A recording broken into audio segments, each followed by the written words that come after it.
মাঠ আসলে কাদের দখলে থাকবে এটা দেখা যাবে 10 তারিখে। যেহেতু খেলার ডেট 10 তারিখ, সুতরাং সবাই একটু কাছা দিয়ে থাকবেন। এই চ্যানেল সাবস্ক্রাইব করে রাখবেন, সরাসরি লাইভ দেখতে পারবেন 10 তারিখে আসলে যারা অংশগ্রহণ না করতে পারবেন। তো যেহেতু সরকার সচেতন, ভিডিওর কিঞ্চিত অংশ দেখেছেন যেখানে প্রধানমন্ত্রী শেখ হাসিনা বলছেন জ্বালাও পোড়ার মতো কোনো ঘটনা হলে খবর আছে। ওবায়দুল কাদের স্যার সেতুমন্ত্রী তিনি বলেছেন আগুন নিয়ে খেলবেন না, তাহলে কিন্তু সমুচীন জবাব দেওয়া হবে। যেহেতু দুইজন নেতাকর্মী, জয়েন্ট সেক্রেটারি মানে সাধারণ সম্পাদক এবং প্রধানমন্ত্রী, তারা যেহেতু তাদের পক্ষ থেকেই ঘোষণা, তাহলে সাধারণ নেতাকর্মীদের অবস্থা কি তা তো বুঝতেই পারতেছেন। আর বিএনপির নেতাকর্মীরা যে উঠে পড়ে লেগেছে, কারণ এটা তাদের স্বঘোষিত, অনেক আগে থেকেই ঘোষণা করা। আর তারেক জিয়া বা ভারপ্রাপ্ত চেয়ারপারসন তারও যেহেতু ঘোষণা, সুতরাং খেলা কিন্তু আসলে জমজমাট হবে। সেই খেলা আসলে এই চ্যানেলে লাইভ প্রচার হবে, সাবস্ক্রাইব করে থাকবেন। তো চলুন এর আগে প্রধানমন্ত্রীর হুঁশিয়ারিটা, মানে প্রধানমন্ত্রী যে বক্তব্য দিয়েছেন সেই বক্তব্য ভয় পেয়ে বক্তব্য দিয়েছেন এমন মন্তব্য করেছেন রুমিন ফারহানা। তো রুমিন ফারহানা কি বলেছেন সেটা দেখবেন, এবং সাধারণ সম্পাদক তিনি কি কথা বলছেন ওবায়দুল কাদের স্যার সেটাও এই ভিডিওতে দেখতে পারবেন। আর প্রধানমন্ত্রী শেখ হাসিনার কিঞ্চিত অংশ তো দেখেছেন, বিস্তারিত দেখতে এই ভিডিও শেষ অবধি পর্যন্ত আপনাকে দেখতেই হবে। তো চলুন রুমিন ফারহানার বক্তব্যটুকু একটু শুরু থেকে শুনে আসি। 10 তারিখ বিএনপির মহাসমাবেশ ঢাকায়। এই মহাসমাবেশকে ঘিরে বিএনপির যত না উত্তেজনা, তার চেয়ে অনেক বেশি উত্তেজনা সরকারের। উত্তেজনা না বলে সম্ভবত ভীতি বললেই ভালো হয়। সরকারের তরফে একটা ভয় আমরা লক্ষ্য করছি 10 তারিখ ঘিরে কি হয়। ইতিমধ্যেই তারা বলছেন তারা মাঠে থাকবেন, ইতিমধ্যেই তারা বলছেন তারা লাঠির জবাবে লাঠি নিয়ে থাকবেন, আগুনের জবাবে আগুন নিয়ে থাকবেন, তারা বলছেন মাঠ তাদের দখলে তারা রাখবেন।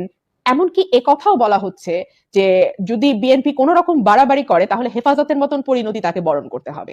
অর্থাৎ সরকার প্রকারান্তরে স্বীকার করে নিচ্ছে যে হেফাজতের উপরে তাদের একটা তাণ্ডব বা প্রচন্ড কোনো আঘাত ছিল, যেটা বারবারই হেফাজত থেকে এবং অন্যান্য রাজনৈতিক দলগুলো থেকে দাবি করা হচ্ছে যে হেফাজতের সেই আন্দোলন দমনে বহু আলেমকে প্রাণ দিতে হয়েছে। সরকার যখন এখন হাক ডাকের সময় বারবার বিএনপিকে সাবধান করতে গিয়ে বলছে যে বিএনপির পরিণতিও তারা হেফাজতের মতোই করে দিবে, তখন কিন্তু এই ধরনের যে কথা বাতাসে ছিল, যে মন্তব্য বাতাসে ছিল, তার একটা সত্যতা কিন্তু পাওয়া যায়। এবং বিএনপি যে বিভাগীয় সমাবেশগুলো করছে তার প্রত্যেকটি সমাবেশ হয়েছে শান্তিপূর্ণ, তার প্রত্যেকটি সমাবেশ হয়েছে সুশৃঙ্খল, তার প্রত্যেকটি সমাবেশ জনসমুদ্রে পরিণত হয়েছে। এবং এই সমাবেশগুলো সরকারকে অনেক বেশি ভীত করে দিয়েছে।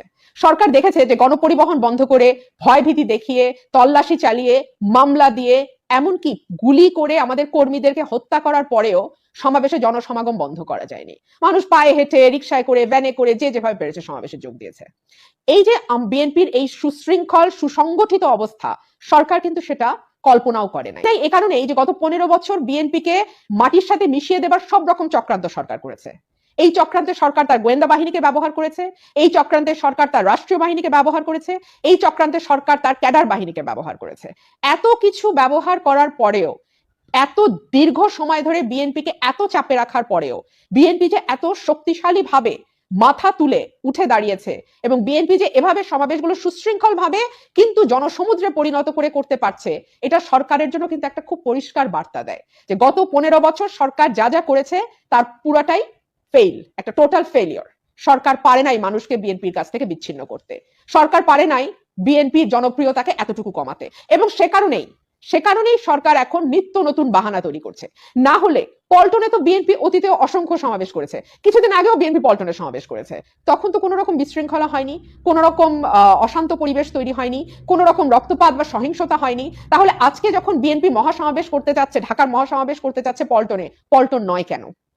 আচ্ছা, একটা প্রশ্ন আসতে পারে যে এই যে বিএনপিকে আওয়ামী লীগ সমাবেশগুলো করতে দিচ্ছে, এর পেছনের কারণ কি? কারণ অতীতে আমরা দেখেছি যে একটির পর একটি সমাবেশের অনুমতি চেয়ে আমরা অনুমতি পাইনি, আমাদেরকে সমাবেশ করতে দেওয়া হয়নি।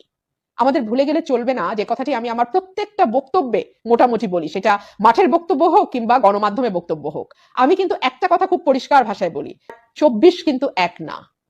14তে সরকার একতরফা একটা নির্বাচন করেছে, তখনও কিন্তু আন্তর্জাতিক মহল কোন রকম খুব বেশি সাড়া শব্দ করে নাই।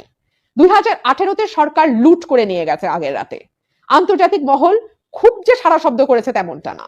কিন্তু ধীরে ধীরে আমরা দেখছি সরকারের উপর চাপ বাড়ছে 18 নির্বাচনের পরে।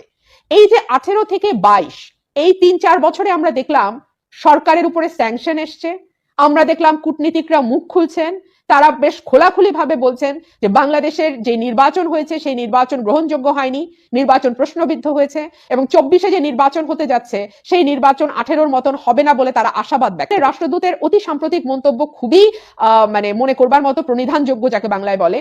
এই কারণেই যে তিনি পরিষ্কার বলেছেন 18 সালের নির্বাচন পুলিশ ব্যালট বাক্স মধ্যরাতে ভরে ফেলেছে বলে তিনি শুনেছেন।